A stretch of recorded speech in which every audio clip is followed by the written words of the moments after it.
Hi friends, आज के इस लेक्चर में हम ये पढ़ने जा रहे हैं कि सेल क्या है, सेल का सीरीज में कॉम्बिनेशन कैसे तैयार होता है, पैरेलल में कॉम्बिनेशन कैसे तैयार होता है, सेल मैक्सिमम पावर कब देता है, सेल पावर कब देता है, सेल से लिया गया पावर क्या होता है, सेल का इंटरनल रेजिस्टेंस क्या होता है, या सेल के बारे में हम जो कुछ समझ सकते हैं वो आज हम यहाँ देखने वाले हैं। आज का जो टॉपिक है वो क्या है? सेल। देखो, सेल का काम क्या है। सेल नाम सुनते ही हमारे माइंड में जो चीज स्ट्राइक करती है वो क्या है?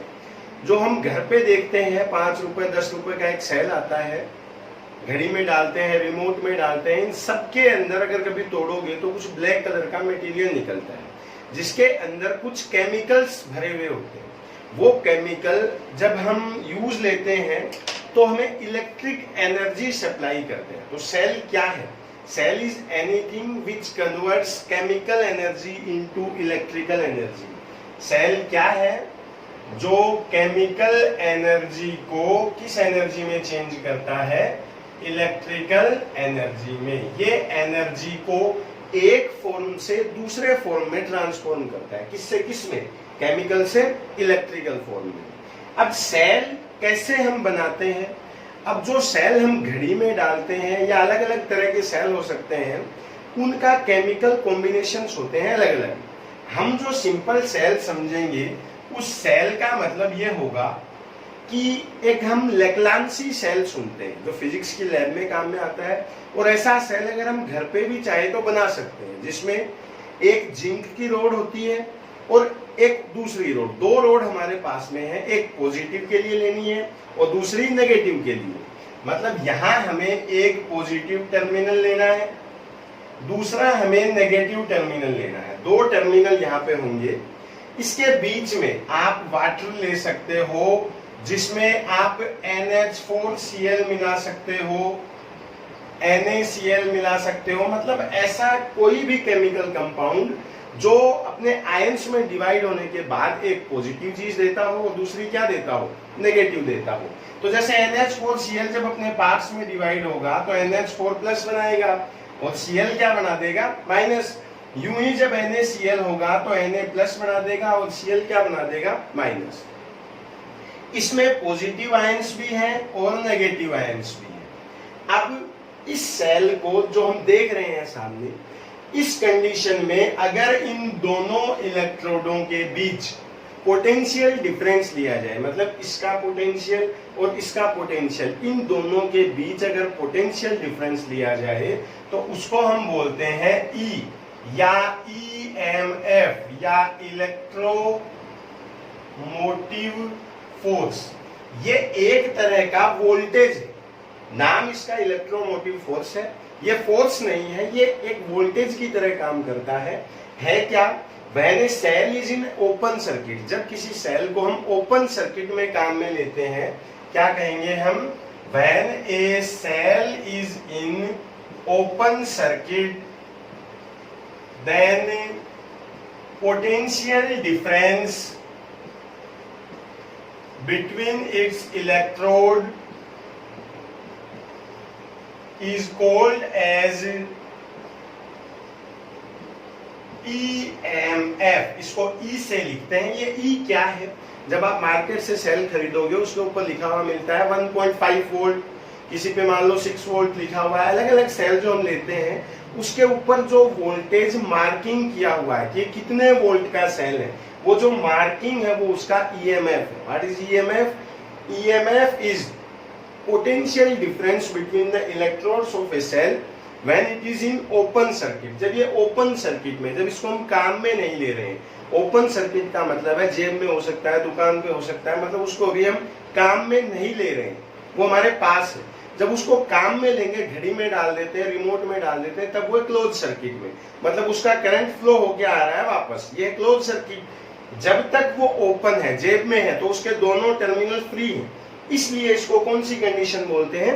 फ्री सर्किट या ओपन सर्किट। तो what is EMF? Electromotive force is the potential difference between electrodes of a cell when it is in open circuit. जब एक सेल ओपन सर्किट में हो तो इसके टर्मिनल्स का जो पोटेंशियल डिफरेंस है उसको हम क्या बोलते हैं, ईएमएफ या ई बोलते हैं।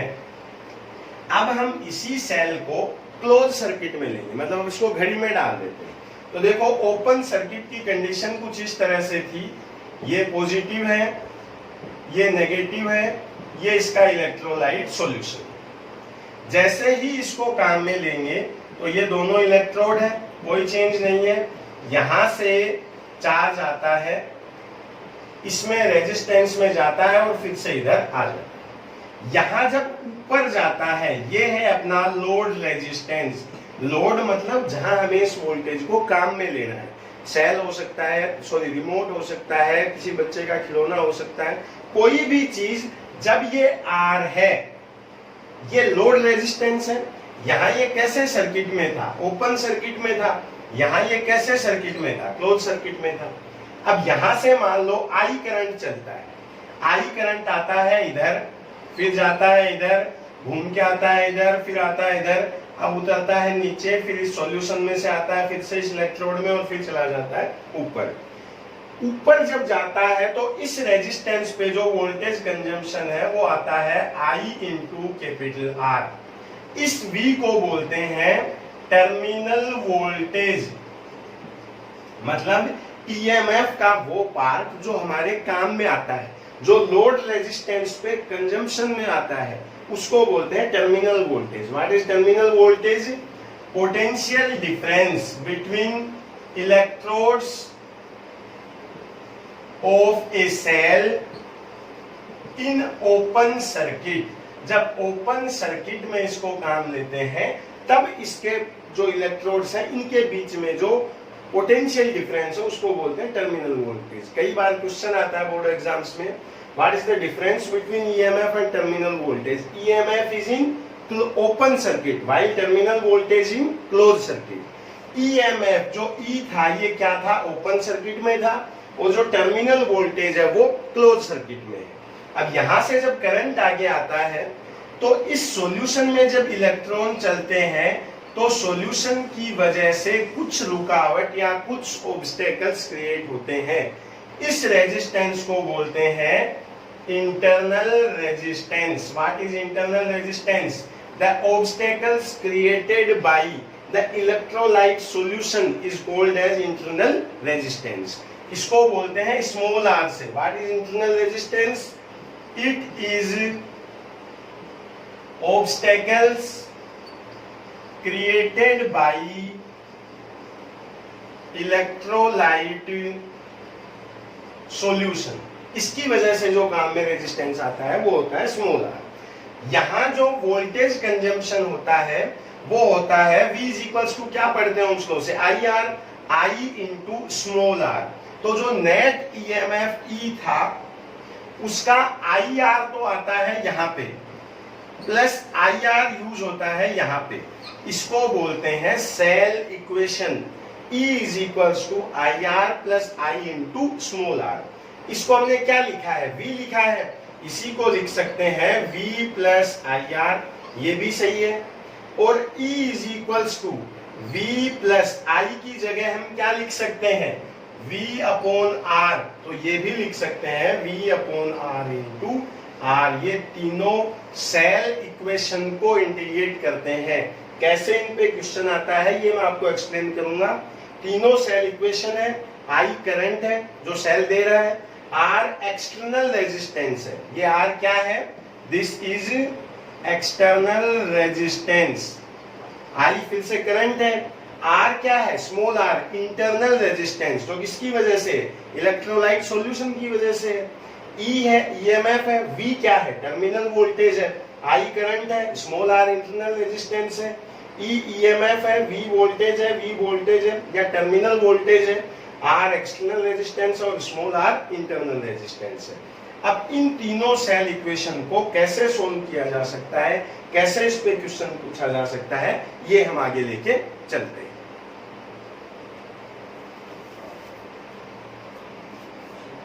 इक्वेशन हमारे पास में जो था उसको यहाँ लिख देते हैं।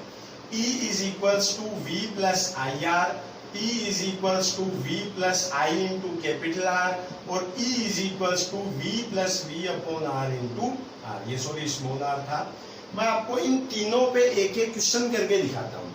फर्स्ट पे हम लिखते हैं E is equals to क्या है, V plus I into small r। इस पे सवाल कैसे आएगा, a cell of EMF 5 volt have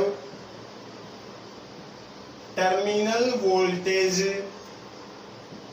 of 3 volt if it gives 2 ampere current in external resistance, then find internal resistance of cell। तो cell का internal resistance क्या लेंगे, देखो क्या क्या हमें दिया हुआ है। EMF कितना है, 5 वोल्ट है। टर्मिनल वोल्टेज यानी V है कितना है, 3 है। I जो करंट है वो कितना है, 2 एम्पियर है। सारी वैल्यू अगर इसमें पुट कर दें तो 5 is equals to 3 plus 2 into small r। ये 5 माइनस 3 कितना होगा, 2 अपॉन 2r। तो r यहां से कितना मिलता है, 1 ओम। सेल इक्वेशन का जो फर्स्ट टाइप का इक्वेशन था उस पे क्वेश्चन नॉर्मली नहीं पूछा जाता है, या इसी को मैं थोड़ा मॉडिफाई करके एक दूसरा क्वेश्चन दे देता हूं कि एक सेल है, दो अलग अलग रेजिस्टेंस के साथ में अलग अलग करंट देता है। खैर वो इस पे नहीं आएगा, सेकंड पे लेते हैं। देखो ये हमने यहां लिख दिया E is equals to I R plus I into small r. देखो दूसरे पे लेते हैं, ये था फॉर्मूला नंबर 1। सेकंड क्या है, E is equals to I R plus I into small r. अब इस पे कैसे आएगा, a cell gives 4 ampere current in 1 ohm external resistance and gives 2 ampere current in 3 ohm external resistance, then find number 1 internal resistance of cell, और दूसरा इसी में पूछ लिया जाता है EMF of cell। देखो इसको मैं यहां से हटा देता हूं। आम तौर पे जो क्वेश्चन इस पे पूछा जाता है, अगर सेल इक्वेशन पे बेस्ड क्वेश्चन है तो वो इसी टाइप का होगा। फर्स्ट टाइप का नहीं आता है, और थर्ड टाइप का आगे एक इंस्ट्रूमेंट आएगा जिसको बोलते हैं पोटेंशियोमीटर, उसमें काम आएगा। अगर इस पे सेल इक्वेशन पे क्वेश्चन आता है तो वो इसी पे बेस्ड आएगा। तो कैसे देंगे, देखो सेल दोनों कंडीशन में सेम है, तो जो पहला E था वो बाद वाले E के बराबर है। सेल दोनों बार सेम है तो EMF सेम लेंगे। तो यहां से हम लिख सकते हैं I1 R1 plus I1 into small r is equals to I2 R2 plus I2 into small r। अब ये जितनी चीजें हमें दी हुई है उन सबको हम यहाँ पे लेके आते हैं। A cell gives 4 ampere current in 1 ohm external resistance. ये 4 है, R1 ये है, ये 4 है, स्मॉल r का पता नहीं है। I2 क्या है, 2 एम्पियर इन 3 ohm, ये 2 है, ये 3 है, ये 2 इंटू स्मॉल r है। अब इस 2r को अगर इधर ले आते हैं तो 4r minus 2r is equals to 6 minus 4, ये 4 इधर आया तो -4, कितना बचता है यहाँ से, 2r इज इक्वल्स टू 2, तो r is equals to 2/2 is equals to 1 ohm। आमतौर पे ऐसे सवाल में दो चीजें हमसे पूछ सकता है, या तो इंटरनल रेजिस्टेंस ऑफ सेल तो कितना आता है 1 ohm, दूसरा पूछ लेता है EMF ऑफ सेल। अब EMF का इक्वेशन क्या है, ये है, तो फर्स्ट केस लेंगे तो भी वही आएगा, सेकंड केस लेंगे तो भी वही आएगा। अब एक केस उठा लेते हैं, I कितना था पहले 4 ohm 4 एम्पियर, एक्सटर्नल रेजिस्टेंस कितना है 1, I कितना है 4 और R कितना है 1, तो ये आएगा 8 वोल्ट। मन में ऐसा आ सकता है कि क्या ये सही है, तो हम सेकंड एग्जांपल से भी ले सकते हैं। जो सेकंड वैल्यू है I कितना है 2 है, R कितना है 3 है, I कितना है 2 है और स्मॉल r कितना है 1 है। 3 into 2 6, 6 plus 2 ये सॉरी 1 था, तो ये कितना आएगा, अभी भी 8 वोल्ट। सेल इक्वेशन पे बेस्ड फर्स्ट टाइप के क्वेश्चन आने की प्रोबेबिलिटी सबसे कम है, सेकंड टाइप की प्रोबेबिलिटी सबसे ज्यादा है। वो क्यों ज्यादा है ये मैंने आपको यहाँ दिखाया। आगे चलते हैं, इसी में थर्ड टाइप का इक्वेशन जो हमने लिख रखा है, E is equals to V plus V upon R into R. इस पे क्वेश्चन कैसे आएगा, a cell of EMF 5 volt gives 3 volt terminal voltage with 2 ohm external resistance, then find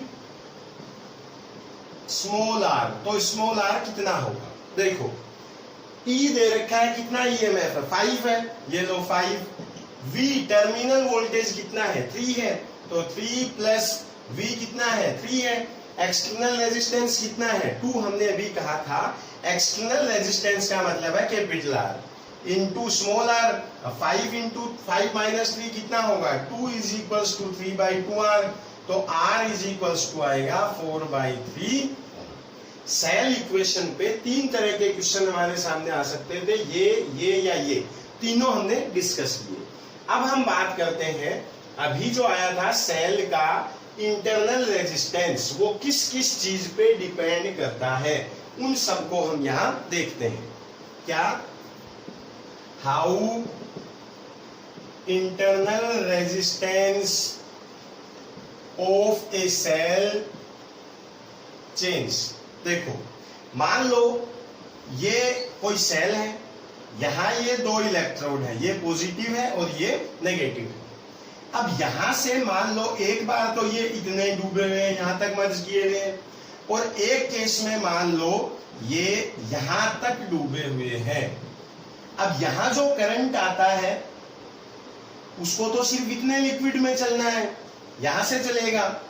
यहां इलेक्ट्रॉन्स को या करंट को इतने लिक्विड में से चलना है, तो सबसे पहली चीज जो इंटरनल रेजिस्टेंस है, यहाँ इतनी चीज पे डिपेंड कर रहा है, यहाँ इतनी चीज पे, तो सबसे पहले किस पे डिपेंड करता है, the area of merged electrode in electrolyte. जिस इलेक्ट्रोड को हमने यूज लिया है उसका कितना एरिया इलेक्ट्रोलाइट सॉल्यूशन में मर्ज किया हुआ है। क्या लिखेंगे, number 1 area of merged electrode in electrolyte. Electrolyte में कितना ये मर्ज किया हुआ है उस पर डिपेंड करता है। दूसरा, अब या तो इसकी डेंसिटी कम हो या डेंसिटी इसकी लो हो। अगर डेंसिटी लो है, मतलब पानी के जैसी अगर कोई चीज है, तो बॉडी में से इलेक्ट्रॉन इजीली फ्लो करेंगे। लेकिन अगर कोई ग्लिसरीन टाइप की चीज है जिसकी डेंसिटी ज्यादा है, तो इलेक्ट्रॉन धीरे फ्लो करेंगे। तो दूसरा किस पे डिपेंड कर सकता है, ये दूसरा करता है डेंसिटी ऑफ इलेक्ट्रोलाइट। तीसरा, जो इलेक्ट्रोलाइट हमने यूज लिया है, हमने ये कहा था अगर NaCl लेते हैं या NH4Cl लेते हैं, वो अपने आयंस में डिवाइड होगा, Na+Cl- या NH4Cl-। अब वो जब पार्ट्स में डिवाइड होता है तो उसका आयनाइजेशन पावर या उसका जो पोलरिटी पावर है या जो उसका नेचर है उस पर भी क्या डिपेंड करेगा, इंटरनल रेजिस्टेंस। तो तीसरा हम क्या दे सकते हैं, नेचर ऑफ इलेक्ट्रोलाइट सॉल्यूशन। ये था कि किसी सेल का इंटरनल रेजिस्टेंस कैसे चेंज हो सकता है। अब हम आगे बढ़ेंगे, पहले इसका सीरीज कॉम्बिनेशन, कि सेल को सीरीज में कैसे कनेक्ट करते हैं, कैसे इसकी अलग अलग वैल्यू मिलती है। फिर हम पढ़ेंगे सेल का पैरेलल कॉम्बिनेशन। तो पहले हम पढ़ने जा रहे हैं series combination of cell. Cell का सीरीज कॉम्बिनेशन कैसे तैयार करते हैं। सेल को यूं शो किया जाता है, एक बड़ी लाइन है, एक छोटी लाइन है, ये पॉजिटिव टर्मिनल है और ये नेगेटिव टर्मिनल है। इसको लिखते हैं मान लो E से, और इसका इंटरनल रेजिस्टेंस है स्मॉल r। ऐसे 2 सेल हमारे पास हैं, एक ये है दूसरा ये है। इसका मान लो ईएमएफ E1 है, ये E2 है, इसका इंटरनल रेजिस्टेंस R1 है और इसका इंटरनल रेजिस्टेंस R2 है। इसको किस में कनेक्ट कर दें हम? सीरीज में कर देते हैं। तो ये लो, ये फर्स्ट सेल है और ये सेकंड सेल है, ये E1 R1 है, ये E2 R2 है। देखो सीरीज में जब भी कोई रेजिस्टेंस हो, कोइल हो, कैपेसिटर हो, सेल हो, कोई भी चीज हो, सीरीज में जब इनको कनेक्ट किया जाता है तो जो करंट है वो दोनों में सेम मिलता है। वही करंट इसमें फ्लो करेगा, वही इसमें फ्लो करेगा। एरो हमने जरूर गलत लगा दिया है क्योंकि करंट चलता है प्लस से माइनस की तरफ, तो जो करंट है वो दोनों में है इस तरफ, आई सेम है दोनों में। अब बच गया V। सीरीज में जो V है, पोटेंशियल डिफरेंस है, वो अलग अलग होता है। क्यों होता है? देखो ये सेल है, इसका एक ये पॉइंट है और दूसरा ये पॉइंट है। V क्या होता है, यहां से किसी चार्ज को उठाकर लाते हैं यहां या यहां, इन दोनों का जो डिफरेंस है उसको बोलते हैं पोटेंशियल डिफरेंस। इंफिनिटी से किसी चार्ज को उठाकर लाने में जो वर्क होता है उसको बोलते हैं पोटेंशियल। यहाँ का अलग है, यहाँ का अलग है। तो जब इसके लिए लाएंगे तब पॉइंट ये और ये होगा, इसके लिए लाएंगे तो पॉइंट ये और ये होगा। तो इस केस में दोनों का जो V है वो अलग अलग मिलता है, V1 और V2। तो जो नेट V है इस केस में वो लिया जाता है V1 plus V2। Cell equation याद होगा, अभी हमने क्या लिखा था, E is equals to V plus IR, आया था ऐसा। तो यहां से V इज इक्वल्स टू क्या ले सकते हैं, E माइनस IR। पहले सेल के लिए अगर लिखें तो ये आएगा E1 माइनस IR1। E1 पहला सेल है, माइनस I सेम है तो I ले लिया, R1 plus E2 minus IR2, और यहां क्या लिख देंगे, E माइनस IR। अब इसको अगर दोबारा से अरेंज करके हम लिखते हैं तो लिख सकते हैं E minus IR is equals to E1 plus E2 minus I, इन दोनों में से कॉमन ले लेते हैं, यहाँ आता है R1 प्लस R2। अगर इस इक्वेशन के दोनों साइड को हम कंपेयर करें तो देखो, दो रेजिस्टेंस अगर सीरीज में कनेक्टेड है तो R इज इक्वल्स टू क्या लिखा हुआ है, R1 प्लस R2। पढ़ चुके हैं हम कि अगर दो रेजिस्टेंस सीरीज में कनेक्टेड हो तो R इज इक्वल्स टू क्या लिखा जाता है, R1 प्लस R2, और E की जगह क्या लिखा है, E1 प्लस E2। तो अगर दो सेल सीरीज में कनेक्टेड हो तो जब उनका नेट कॉम्बिनेशन हम तैयार करते हैं तो E इज इक्वल्स टू लिखा जाता है E1 प्लस E2, और जो कॉम्बिनेशन का इंटरनल रेजिस्टेंस है R, उसको लिखा जाता है R1 प्लस R2।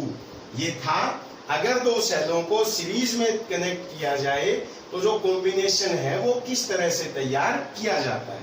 मैं आपको क्वेश्चन इसके करवा के दिखाता हूं कि क्या टाइप से क्वेश्चन इस पे पूछा जा सकता है। देखो क्वेश्चन नंबर 1 है, मान लो ये दो सेल है, ये लिखा है 4 वोल्ट 1 ओम, ये लिखा है 2 वोल्ट 3 ओम। दोनों का करंट इस डायरेक्शन में है।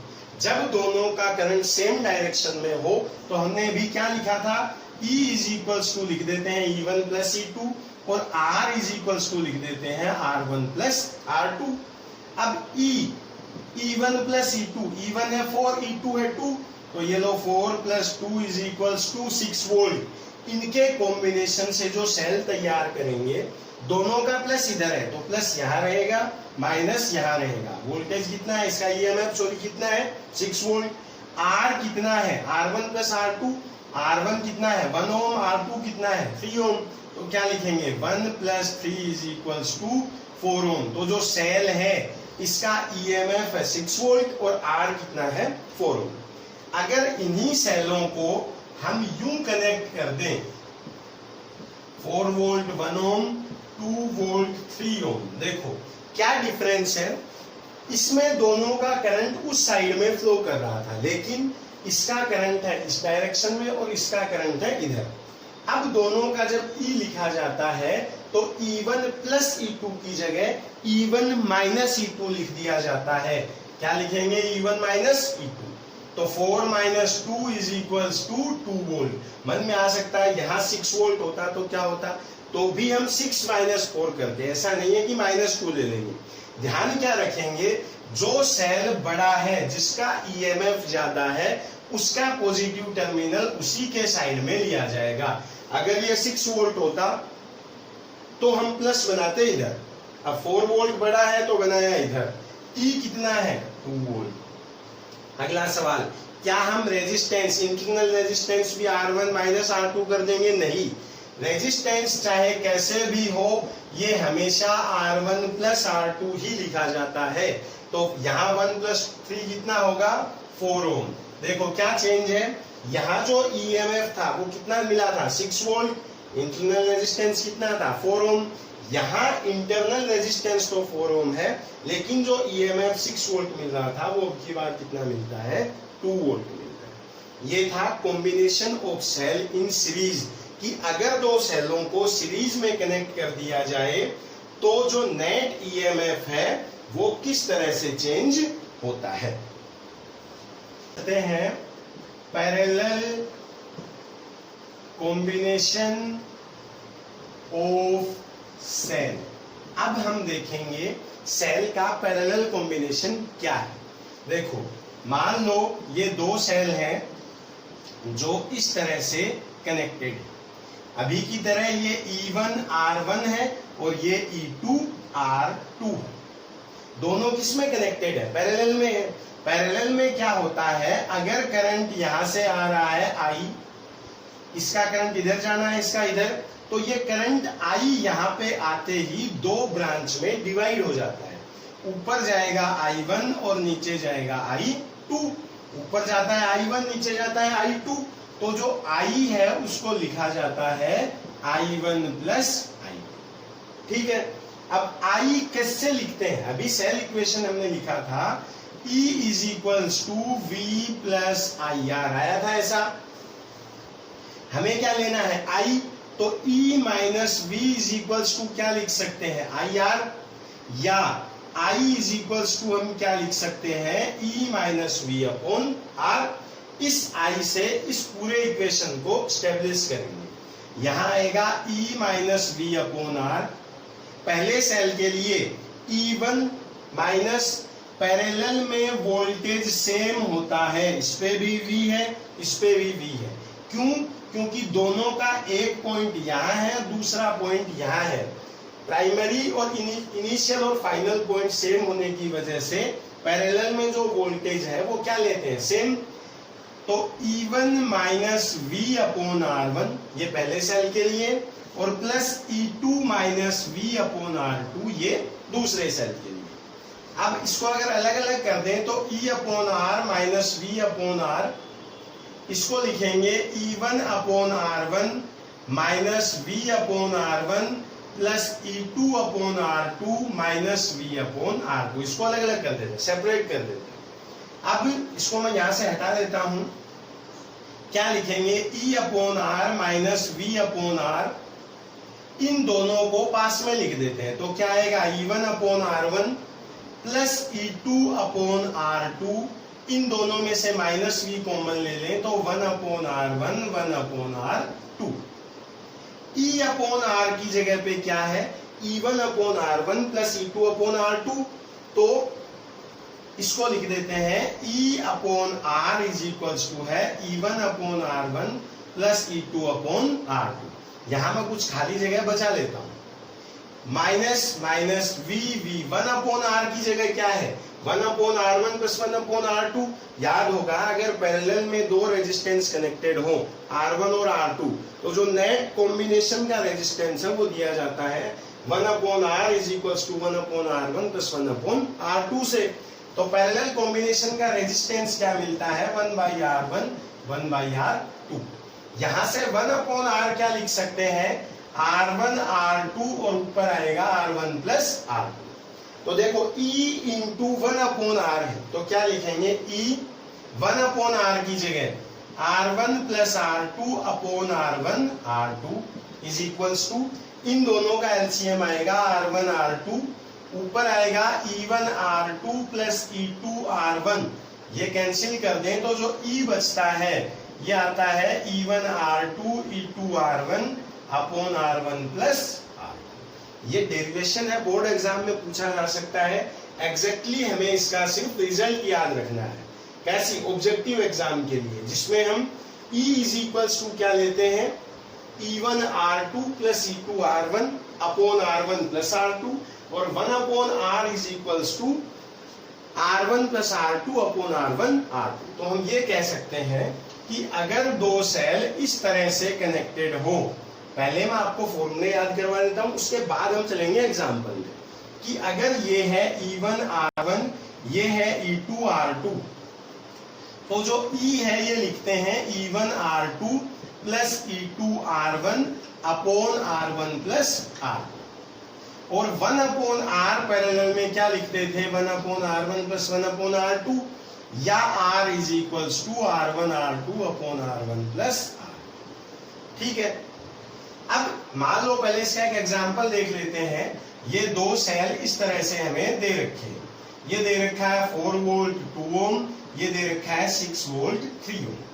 पूछता है नेट सेल क्या होगा, तो E किससे करेंगे, E is equals to E1 R2, ये है E1 और ये है R2, तो 4 इंटू 3 12, प्लस E2 R1, ये E2 है, ये R1 है, तो 6 into 2 12, upon R1 plus R2। R1 कितना है 2, R2 कितना है 3, तो 2 प्लस 3 कितना होगा 5, 24 upon 5 is equals to 4.8 volt. ये तो आ गया E।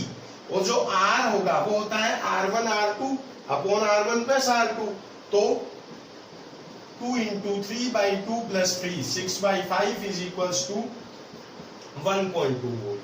तो जो इसका नेट सेल है वो कुछ हम इस तरह से दिखाएंगे, 4.8 वोल्ट 1.2 ओम, यहाँ पे आएगा ओम।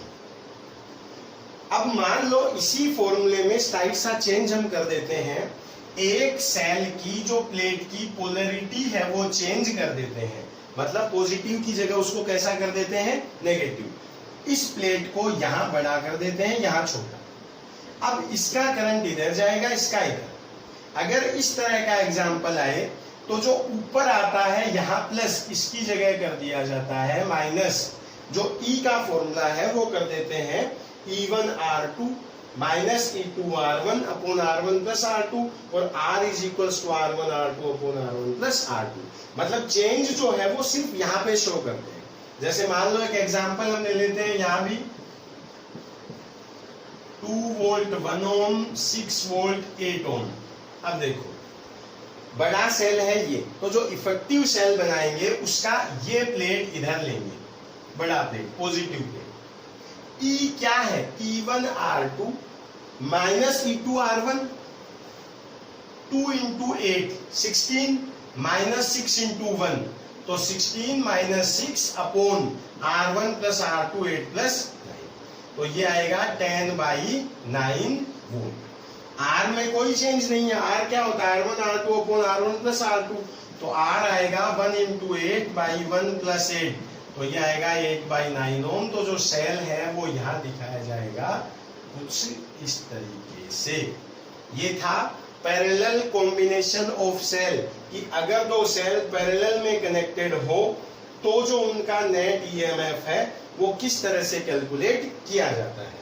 अब हम सीखेंगे कि कोई सेल मैक्सिमम पावर कब देता है, at which condition a cell gives maximum power, कि कोई सेल मैक्सिमम पावर कब देता है।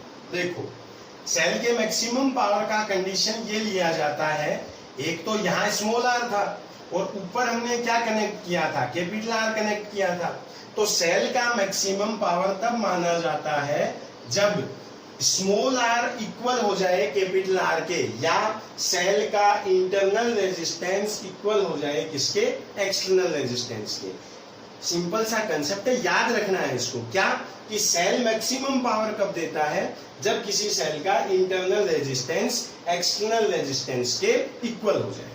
अब एक छोटी सी चीज हम देखेंगे, क्या कि अगर एक जैसे n सेल सीरीज में कनेक्टेड हो तो क्या लेते हैं, पैरेलल में कनेक्टेड हो तो क्या लेते हैं। पहले लेते हैं if n cells are connected in series, देखो ये एक सेल, दूसरा सेल, तीसरा सेल, चौथा सेल, ईएमएफ है, आर इंटरनल रेजिस्टेंस है, ई आर ऐसे एन सेल। तो ई क्या था, E1 plus E2 plus E3 plus dot dot dot. तो देखो अगर दो होते तो E प्लस ई, 2E, 3 होते तो E प्लस ई प्लस ई, 3E, 4 होते तो 4E। तो जो नेट E है वो होता NE। अगर एक जैसे n सेल सीरीज में कनेक्टेड हो तो जो नेट ईएमएफ है वो किससे दिया जाता है, Ne से। जबकि जो नेट रेजिस्टेंस है, इंटरनल रेजिस्टेंस, उसको कर दिया जाता है Nr। ये क्या रीजन है, जब हम टॉर्च देखते हैं तो टॉर्च में नॉर्मली क्या होता है, उसको पीछे से खोलते हैं या आगे से खोलते हैं। अब उसमें सेल यूं डालते हैं, फर्स्ट सेल, इसके ऊपर सेकंड, थर्ड सेल, मतलब 1.5 वोल्ट के अगर हम सेल लगाते जाएं तो वो 2 सेल डालते हैं तो 1.2 इंटू 2 3 वोल्ट का टॉर्च है, 3 डालते हैं तो 3 से मल्टीप्लाई होगा, मतलब जो ईएमएफ है वो कंटिन्यू इंक्रीज होता जाएगा। अगर if n cells are connected in parallel, अगर एक जैसे n सेल पैरेलल में कनेक्ट हो जाए तो क्या होगा, देखो ये सेल, ये सेल, 2 सेल ले लेते हैं, ये ER है, ये ER है। E का फॉर्मूला क्या था, E1R2 यानी E into R plus E2R1 यानी E into R upon R1 plus R2 यानी R प्लस R। ऊपर होगा 2ER और नीचे होगा 2R, काट दें तो फिर से क्या बचता है, E। अगर एक जैसे n सेल पैरेलल में हो, मतलब अगर टॉर्च यूं हो, इधर से खुलने की बजाय टॉर्च अगर ऊपर से खुलने लग जाए और सेल यूं वर्टिकली खड़े होने लग जाए, तो चाहे 1 सेल डालो, चाहे 2 डालो, चाहे 3 डालो, कितने भी सेल डालो, जो उसका नेट ईएमएफ है वो कितना रह जाएगा, E। इसलिए कभी भी सेलों को पैरेलल सीक्वेंस में कनेक्ट नहीं किया जाता है। ऐसे n सेल हो तो E नेट तो रहेगा E, लेकिन रेजिस्टेंस याद हो तो n रेजिस्टेंस अगर पैरेलल में सेम कनेक्टेड हो तो जो R नेट है वो ले लिया जाता है R बाई n। ये था, अगर एक जैसे n सेल सीरीज में कनेक्ट हो तो क्या होगा, पैरेलल में कनेक्ट कर दें तो क्या होगा। एक छोटा सा कंसेप्ट बच गया है, इसके बाद सेल कंप्लीट हो जाएगा। नेक्स्ट लेक्चर में हम किरचॉफ लॉ स्टार्ट करेंगे, तो उसको मैं यहाँ खत्म कर देता हूं। क्या, if a cell is not properly connected in circuit, अगर किसी सेल को सही से सर्किट में नहीं जोड़ा जाए। देखो मान लो हमारे पास ये 5 सेल है, एक बार तो इनको सही से जोड़ देते हैं, तब तो जो E नेट है वो कितना होगा, E plus E plus E plus E 5E। Internal resistance क्या होगा, 5R होगा। अगर एक सेल गलती से गलत जुड़ जाए, देखो ये सही है, ये सही है, ये सही है, इसके टर्मिनल उल्टे हो गए। अब इन दोनों का नेट ईएमएफ याद होगा, अगर उल्टा जुड़ जाए तो E1 माइनस E2 करते थे, तो E माइनस E, ये दोनों कितने हो जाएंगे, 0।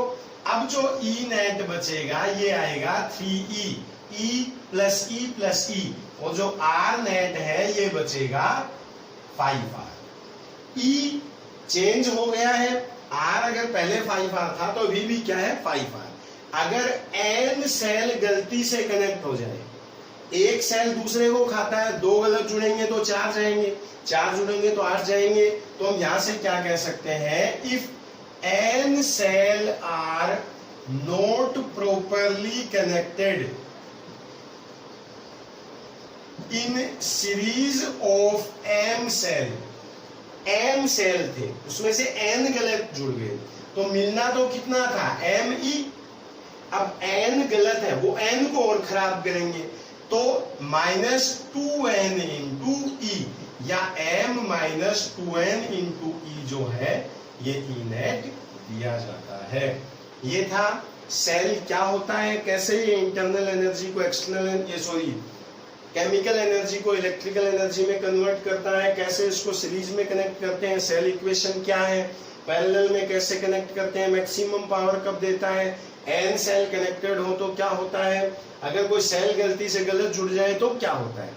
इन सब सारी चीजों को अगर आप सीख लेते हो तो जब चैप्टर फिनिश होगा उसके बाद जब हम प्रॉब्लम डिस्कस करेंगे तो उसमें ये सारे कंसेप्ट काम में लिए जाएंगे, उस वक्त ये आपको बहुत हेल्प करेंगे। अच्छे से इनको देख लें, 2 बार 3 बार रिवाइज कर लें, नोटबुक में लिख लें, याद करते रहें साथ में, ताकि जब चैप्टर खत्म हो तो आपको कोई प्रॉब्लम नहीं आए। अगले लेक्चर में हम पढ़ेंगे Kirchhoff law. Take care, bye.